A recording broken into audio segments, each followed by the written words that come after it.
আচ্ছা, কেমন হতো যদি আপনি গভীর জঙ্গলে হারিয়ে যেতেন? আর সেখানে যদি আপনি একদমই একা থাকেন তাহলে কি হবে? চারিদিকে ভয়ানক প্রাণীর অস্তিত্ব। ভাবতেই যেন কেমন গায়ে কাঁটা দিয়ে উঠছে, তাই না? অ্যাডভেঞ্চার আমরা সবাই কম বেশি পছন্দ করি। তবে জানেনই তো, অ্যাডভেঞ্চার করার পথে কিন্তু পদে পদে বিপদও রয়েছে। আর এমনই বিপদে পড়ে অসংখ্য মানুষ নিজেদের প্রাণ হারিয়েছে। এখন পর্যন্ত এভারেস্ট জয় করতে গিয়ে যেমন অসংখ্য মানুষ প্রাণ হারিয়েছে, তেমনি অ্যামাজন জঙ্গলের অজানা তথ্য খুঁজে বের করতে গিয়েও অনেক মানুষের প্রাণহানি ঘটেছে। কেউ কেউ আবার সৌভাগ্যবশত নিজেদের জীবনে ফিরে আসতে পেরেছে। তবে ফিরে আসাটা কিন্তু মোটেও সহজ ছিল না। দিনের পর দিন প্রকৃতির সাথে লড়াই করতে হয়েছে তাদের। আর এমনই এক লড়াইয়ের গল্প আজ আপনাদের শোনাবো, যেটি একদম সত্য ঘটনার উপরে নির্মিত মুভি। সিনেমাটির নাম হচ্ছে জঙ্গল। 2017 সালে মুক্তি পায় এই সিনেমাটি, যার আইএমডিবিতে রেটিং রয়েছে 6.7/10। যারা সার্ভাইভাল মুভি পছন্দ করেন, এটি তাদের জন্য অবশ্যই দেখার মতো একটি মুভি। তবে আর দেরি কেন, চলুন এই দুর্দান্ত সিনেমার এক্সপ্লেনেশন শুরু করা যাক। আমি ফারুক, আজ পুরোটা সময় আপনাদের সঙ্গে থাকবো সিনে ওয়ার্ল্ডে। সিনেমার শুরুতে আমরা একজন ব্যক্তিকে দেখতে পাই যার নাম হলো ইউসি। টানা 3 বছর ইউসি সেনাবাহিনীতে যুক্ত ছিল ইসরায়েলে। তারপর সে 1980 সালের দিকে চাকরি ছেড়ে দিয়ে সেখান থেকে চলে আসে। বাকি সব মানুষদের মতো চাকরি করে জীবন চালানো তার উদ্দেশ্য ছিল না। সে কখনোই বন্দি জীবন কাটাতে চায়নি। তার সবসময় ইচ্ছে ছিল সে ঘুরে বেড়াবে। আর তার এই স্বপ্নকে পূরণ করার জন্য সে চাকরি ছেড়ে দিয়েছে। এবং চাকরি ছেড়ে দিয়ে সে দক্ষিণ আমেরিকার পেলেবিয়া নামক একটি জায়গাতে অ্যাডভেঞ্চার করার জন্য রওনা হয়। সে সময় দেখা যায় সে নৌকাতে করে রওনা হয়। নৌকাতে প্রায় অনেক মানুষ ছিল। সেখানে তার সাথে দেখা হয় মার্কস নামে একজন লোকের সাথে। মার্কস পেশায় একজন স্কুল শিক্ষক। যাওয়ার পথে কথা বলতে বলতে মার্কসের সাথে ইউসির খুব ভালো একটা সম্পর্ক তৈরি হয়। তারা একসাথে ঘোরাঘুরি করার সিদ্ধান্ত নেয়। মার্কস নিজেও অ্যাডভেঞ্চার খুব পছন্দ করত। ইউসির প্রধান উদ্দেশ্য ছিল অ্যামাজন জঙ্গলটি ঘুরে দেখা এবং অজানা রহস্যকে উদ্ঘাটন করা।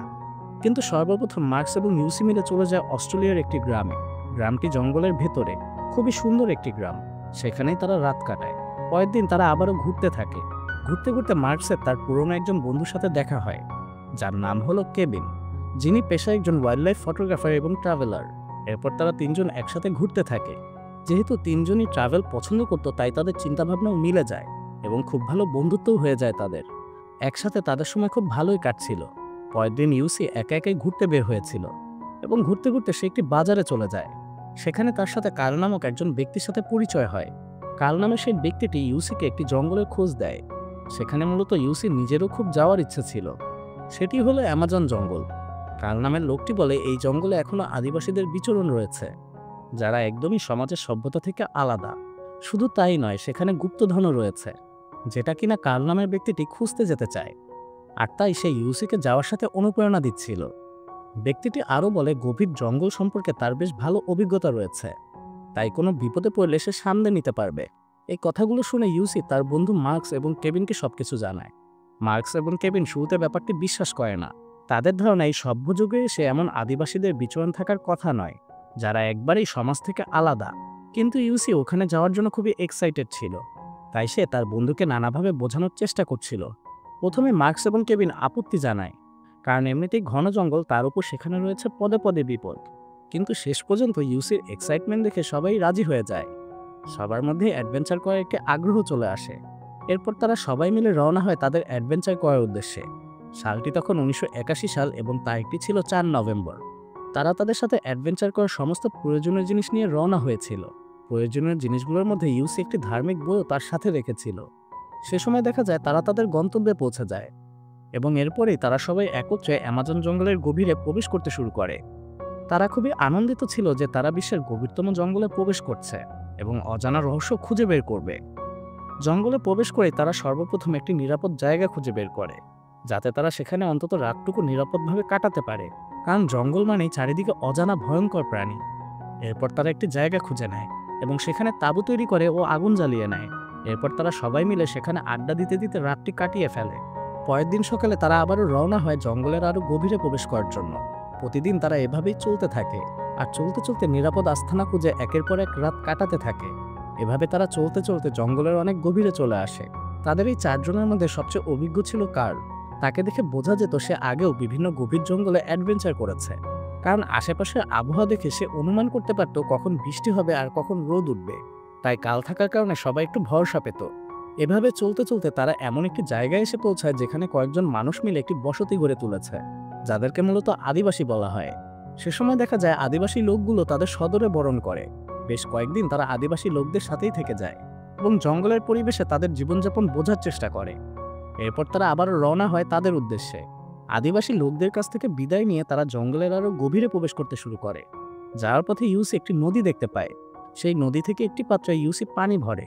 পানির মধ্যে অনেকগুলো পাথর ছিল, আর সেই পাথরের মধ্যে এক টুকরো সোনাও ছিল, যেটা দেখে তারা সত্যি সত্যি ভেবে নেয় এই জঙ্গলে হয়তো গুপ্তধনের উপস্থিতি রয়েছে।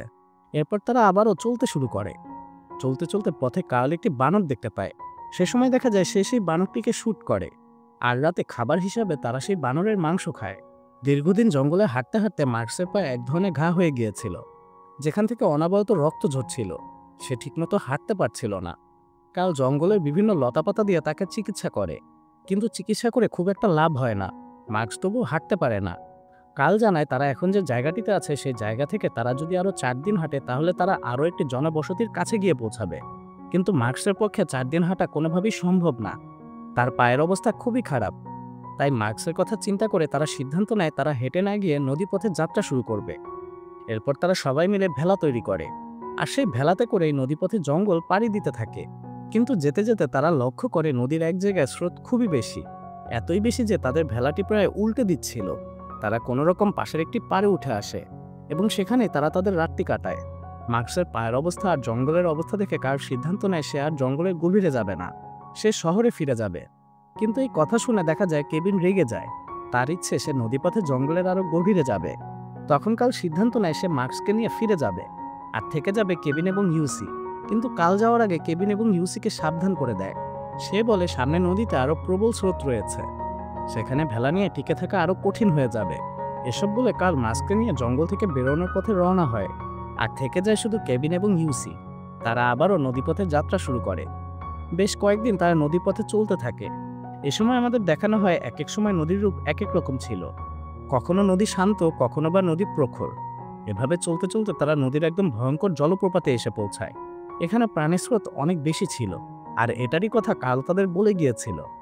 তাদের ভেলা নিয়ে টিকে থাকা কষ্টকর হয়ে যাচ্ছিল। নদীর স্রোত এতটাই রৌদ্ররূপ ধারণ করেছিল যে একসময় তারা সামনে থাকা একটি পাথরে নিজেদের ভেলাটি আটকে দেয়। কিন্তু নদীর স্রোত এত বেশি ছিল যে তাদের সহ ভাসিয়ে নিয়ে যাচ্ছিল। কেবিন সাঁতার জানলেও ইউসি কিন্তু সাঁতার জানতো না।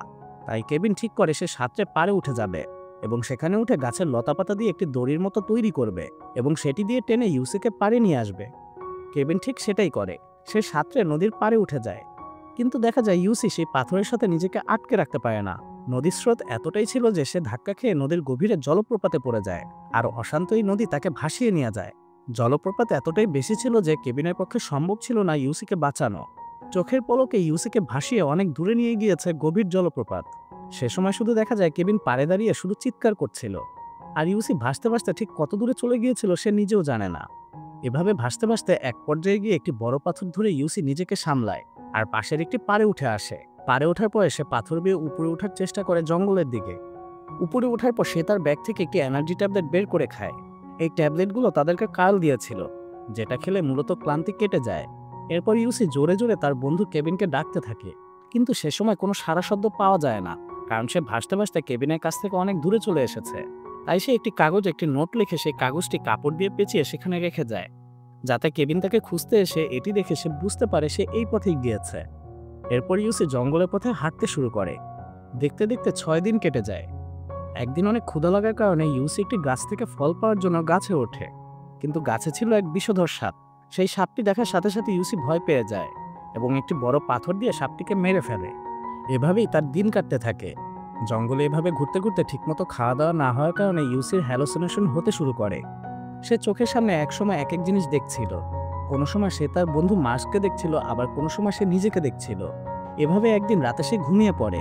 হঠাৎ করে কিছু একটা শব্দ পেয়ে তার ঘুম ভেঙে যায়। ঘুম থেকে উঠে সে দেখতে পায় তার সামনে একটি বাঘ এগিয়ে আসছে।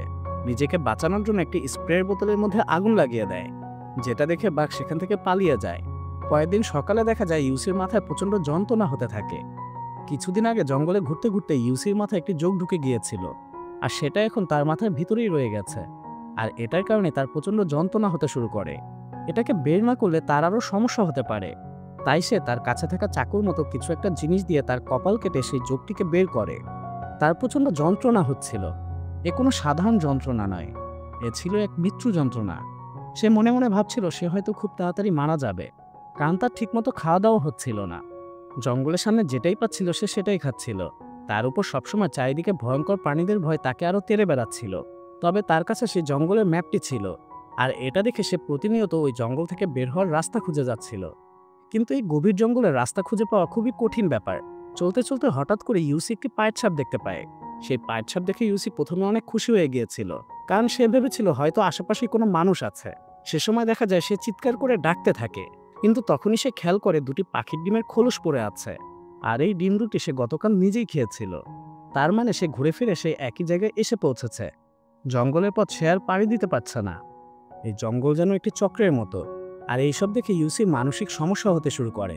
নির্জন জঙ্গলে সে একদমই একা হয়ে যায়। নিজের পরিবারের কথা চিন্তা করতে থাকে সে, কিভাবে সে তার জীবন বাঁচাবে সেই সব নিয়ে চিন্তা করতে থাকে। এভাবে চলতে চলতে ইউসির পায়ে মার্কসের মতো ঘা হতে শুরু করে, তাই তার হাঁটতেও কষ্ট হচ্ছিল। সে তার এই অবস্থার জন্য নিজেকে দায়ী করতে শুরু করে, কারণ কাল তাকে এই সকল বিষয় আগেই সাবধান করেছিল। এরপর দেখা যায় একসময় প্রচণ্ড বৃষ্টি হতে শুরু হয় জঙ্গলে। প্রচণ্ড সেই বৃষ্টির মধ্যে নিজেকে বাঁচানোর জন্য ইউসি তার সেই ধার্মিক বইটা বুকে জড়িয়ে নিজেকে সান্ত্বনা দিতে থাকে। অপরদিকে আমাদের দেখানো হয় কেবিনকে সেই নদীর ধারে পড়ে থাকতে দেখে জঙ্গলের আদিবাসী স্থানীয়রা তাকে উদ্ধার করে আর চিকিৎসা করে তাকে সুস্থ করে। সুস্থ হওয়ার পর কেবিন জঙ্গলের ফরেস্ট অফিসারদের সমস্ত ঘটনা জানায় এবং তার বন্ধুকে উদ্ধার করার জন্য অনুরোধ করে, এবং তার অনুরোধের কারণে একটি প্লেন নিয়ে পুরো জঙ্গলে তল্লাশি চালানো হয়। কিন্তু জঙ্গলটি এতই ঘন ছিল যে প্লেনের উপর থেকে জঙ্গলের কিছুই ঠিকমতো দেখা যাচ্ছিল না। তবে জঙ্গলে দাঁড়িয়ে থেকে প্লেনটি উড়ে যেতে ইউসি ঠিকই দেখেছিল। সে একটি লাল কাপড় দিয়ে সিগন্যাল দেওয়ার চেষ্টাও করে, কিন্তু দেখা যায় সে সময় কোনো লাভই হয় না। তারা প্লেন নিয়ে আবারও ফেরত চলে আসে, কিন্তু কেবিনের মন শান্ত হয় না। সে আবারও ফরেস্ট অফিসারকে অনুরোধ জানায় তল্লাশি করার জন্য। তবে ফরেস্ট অফিসার পরিষ্কার জানিয়ে দেয় 3 সপ্তাহের মধ্যে কেউ যদি অ্যামাজন জঙ্গল থেকে ফিরে না আসে তাহলে সে মারা গিয়েছে। তাই ফরেস্ট অফিসার তাকে বোঝানোর চেষ্টা করে ইউসিকে খুঁজে আর কোনো লাভ হবে না, কারণ সেও হয়তো মারা গিয়েছে। কিন্তু কেবিন এই কথা বিশ্বাস করে না। সে কোনোভাবেই হাল ছাড়ে না। সে বলে সে যেভাবেই হোক তার বন্ধু ইউসিকে খুঁজে বের করবে। অন্যদিকে এভাবে জঙ্গলে ঘুরতে ঘুরতে ইউসির সাথে একটি আদিবাসী মেয়ের দেখা হয়ে যায়। মেয়েটি প্রথমে ইউসিকে দেখে ভয় পায় এবং দূরে সরে যায়, কিন্তু আস্তে আস্তে ইউসি তার বিশ্বাস অর্জন করে এবং তার সাথে কথা বলতে থাকে। তবে মেয়েটি ইউসির কোনো কথাই বুঝতো না। তবু ইউসি নিজেকে সান্ত্বনা দিত যে এতদিন পর হলেও সে কথা বলার মতো একজন মানুষ পেয়েছে। ইউসি তার সাথে সারাদিন কথা বলতে থাকে। তবে আপনারা জানলে অবাক হবেন, আসলে সেখানে কোনো মেয়েই ছিল না। এটি পুরোটাই ছিল ইউসির হ্যালোসিনেশন। মানুষ যখন খুব একা থাকে তখন হ্যালোসিনেট করতে শুরু করে, আর ইউসির মধ্যেও এতক্ষণে সেই রোগটি হয়ে গিয়েছিল। সে নিজেই নিজের মনের মধ্যে একটি চরিত্র তৈরি করে ফেলেছিল, আর এই মেয়েটিই হলো সেই চরিত্র যার সাথে সে কথা বলে। ইউসি নিজেও বুঝতে পেরেছিল এটি তার কল্পনা, কারণ এত গভীর জঙ্গলে কোনো মানুষ থাকতে পারে না। এভাবে সে আস্তে আস্তে পাগলের মতো হয়ে যায়। একা একা হাসে, আবার একা একাই কিছু ভাবতে থাকে, আবার দেখা যায় একা একাই সে কথা বলতে থাকে। এভাবে চলতে চলতে একসময় সে কাদার একটি প্যাকের মধ্যে পড়ে যায়। সে সময় দেখা যায় সে গলা অবধি ডুবে যায়। তার পুরো শরীর এতটাই ক্লান্ত ছিল যে সে একা একা ওঠার কোনো শক্তি পাচ্ছিল না। তারপর সে সামনে থেকে একটি গাছের ডাল ধরে আস্তে আস্তে উঠতে শুরু করে। তারপরে দেখা যায় কিছু দূর যাওয়ার পর সে একটি গাছ দেখতে পায়, যে গাছে রয়েছিল অসংখ্য বিষাক্ত পিঁপড়া। সে সেই গাছটিতে হাত দেওয়ার সাথে সাথে পিঁপড়াগুলো তার শরীরে প্রচণ্ড পরিমাণে কামড়াতে থাকে, যার কারণে সে ভয়ঙ্কর চিৎকার করে ওঠে। সে ইচ্ছে করে সে পিঁপড়ে দিয়ে নিজের শরীরে কামড় দিচ্ছিল, যাতে এই কামড় সহ্য করতে না পেরে সে দৌড়াতে থাকে, কারণ তার তো চলতেই হবে। তার শরীরে সেই শক্তিটুকু ছিল না যে সে একা একা চলতে পারবে। তাই সে পিঁপড়াকে দিয়ে নিজের শরীরে কামড় দেওয়ায় যাতে এই যন্ত্রণার কারণে সে দৌড়াতে পারে। আর দেখা যায় সে সেটাই করে। প্রচণ্ড যন্ত্রণার কারণে সে দৌড়াতে শুরু করে। এভাবে দৌড়াতে দৌড়াতে অনেকটা সময় পরে সামনে একটি নদীর পাড় খুঁজে পায়। সে সময় দেখা যায় ইউসি নদীর পাড়ে কাঠ দিয়ে একটি ওয়াই তৈরি করে, যাতে এই পথ দিয়ে কেউ খুঁজতে এলে ওয়াই দেখে সে বুঝতে পারবে এখানে কেউ অবশ্যই আছে, কারণ তার নামের অক্ষরও ওয়াই। আর অন্যদিকে দেখা যায় কেবিন জঙ্গলের একজন মাঝির সাথে যোগাযোগ করে। এই মাঝির কিনা জঙ্গল এবং নদী সম্পর্কে খুব ভালো একটা ধারণা রয়েছে। একমাত্র তার পক্ষেই সম্ভব এই গভীর জলস্রোতের মধ্যে দিয়ে নৌকা চালিয়ে যাওয়া। কেবিন মাঝিকে খুব অনুরোধ করে তাকে যেন নদীর পথে নিয়ে যাওয়া হয় তার বন্ধুকে খুঁজতে। মাঝি যখন শুনতে পায় 17 দিন ধরে তার বন্ধু নিখোঁজ রয়েছে, মাঝি তখন হাসতে শুরু করে এবং বলে তার বন্ধুকে আর খুঁজে পাওয়া সম্ভব না। কিন্তু কেবিন মাঝিকে খুব অনুরোধ করে এবং নৌকাটিকেও কিনে নিতে চায়। কেবিনের অনেক অনুরোধের পর মাঝি রাজি হয় এবং তারা নদীর পথে যাত্রা শুরু করে। যাত্রা শুরু করতে করতে কেবিন সেই জায়গায় এসে পৌঁছায় যেখানে ইউসি ওয়াই বানিয়ে রেখেছিল, কিন্তু সেখানে সে ইউসিকে দেখতে পায় না। আর মাঝিও জানায় এর চেয়ে গভীর জঙ্গলে যাওয়া আর সম্ভব না। তাই তাদের এখান থেকে ফিরে যেতে হবে। সে সময় দেখা যায় মাঝি নৌকাটি উল্টো পথে ঘুরিয়ে নেয়। ইউসি সেখান থেকে কিছুটা দূরে একটি পাথরের নিচে শুয়েছিল। তাদের কথা কিছুটা ইউসি শুনতে পায়, কিন্তু তার শরীরে সেই পরিমাণ শক্তিটুকু ছিল না যে সে খুব জোরে তার বন্ধুকে ডাক দিবে। সে সময় দেখা যায় ইউসি তার শরীরে সবটুকু জোর দিয়ে দাঁড়িয়ে পড়ে, কিন্তু ততক্ষণে তারা নৌকাটি উল্টো পথে যাত্রা শুরু করেছে। ইউসির গলায় একদমই শক্তি ছিল না কেবিনকে ডাকার, তাই সে দাঁড়িয়ে থেকে অসহায়ের মতো নৌকাটি দেখছিল। কিন্তু সৌভাগ্যবশত কেবিন পিছনে তাকায় আর তার বন্ধুকে দেখতে পায়। কেবিন সাথে সাথে নৌকাটি ঘুরিয়ে আবারও সেখানে ফিরে আসে এবং এসেই তার বন্ধুকে জড়িয়ে ধরে কান্না করতে থাকে। সে সময় দেখা যায় ইউসিও নিজের চোখের পানি আটকে রাখতে পারে না। দীর্ঘ 17 দিন নিজের জীবন নিয়ে এই গভীর জঙ্গলে সে লড়াই করেছে। যেখানে বেঁচে থাকা একদমই অসম্ভব সেখানে সে মৃত অবস্থায় বেঁচে ছিল।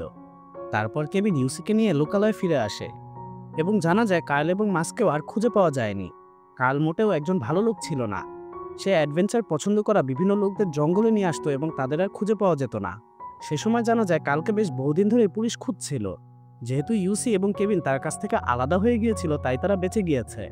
এরপর ইউসি এবং কেবিন তাদের স্বাভাবিক জীবনে ফিরে যায় আর সিনেমাটি সেখানেই শেষ হয়ে যায়। কি দারুণ একটি সিনেমা, তাই না? এই সিনেমাটিতে আবেগ, ভালোবাসা সবকিছুতেই পরিপূর্ণ রয়েছে। এই সম্পূর্ণ সিনেমায় একটি সত্য ঘটনার উপরে নির্মিত। আশা করি আজকের এই মুভিটি আপনাদের পছন্দ হয়েছে। যদি মুভিটি ভালো লেগে থাকে তাহলে অবশ্যই লাইক করবেন এবং কমেন্টে আপনার মতামত জানাতে ভুলবেন না। আবার দেখা হবে পরশুদিন নতুন কোনো ভিডিওতে।